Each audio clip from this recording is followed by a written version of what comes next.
Киіз үйдің киесі. Ермектің жалқы айыбы жалқаулығы еді. Не нәрсеге болса да кежегісі кері тартып, мойынсал болып тұратын. Ата-анасы жалғыз баласына жақсы тәрбие беруге тырысты. Жас жігіттің жұмысы жоқ, жастары егде тартқан. Ата-анасына қолғабыс етіп, үйдің отын суын әзірлеу міндеті болған. Сол жылы қытымыр қыстың суығы қатты болды. Қыстың қамын жаз ойламаған жігіт қара суықта алыс жерден отын әкелуге ерініп, жақын жерден олжа іздеуге кірісті. Ол ойы ұрлық істеуге итермеледі. Ауыл шетінде тұратын жалғыз басты ананың қорасында жинаулы тұрған киіз үйге көптен көзі түсіп жүрген. Ол неге осыны сындырып отын қылмасқа деп ойланды. Бұл жалғыз кемпір ненің бар, ненің жоқ екенін түгендеп отыр дейсің. Үйінен де шыға алмайды, алғанымды да білмес деген арам ойдың етегіне жармасты. Не керек, бір аптаның ішінде көп жылдан бері тігілмей жинаулы тұрған киіз үй бөлшектерін тасалау жерге тасып алып, шаңырағынан бастап балталап, үйіне бір көлік сыңдырылған ағаш түсірді.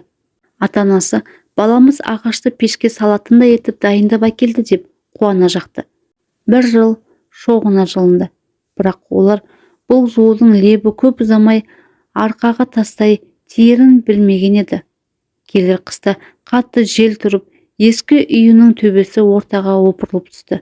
Қарлы аязда отбасымен далада қалды. Отын шабуға ерініп, киелі киіз үйді бөлшектеген жігіт үй тұрғызып қарқ қыла ма? Ауыл ішінде отырғандықтан баспанасыз қалған отбасыға көмек беруге ешкім аянып қалмады. Көптеп көмектеп ауыл шетіндегі бір үйді жөндеп соған көшірді. Ол үйдің бір жауын шашын болса, төбесіне су сорғалап тұратын.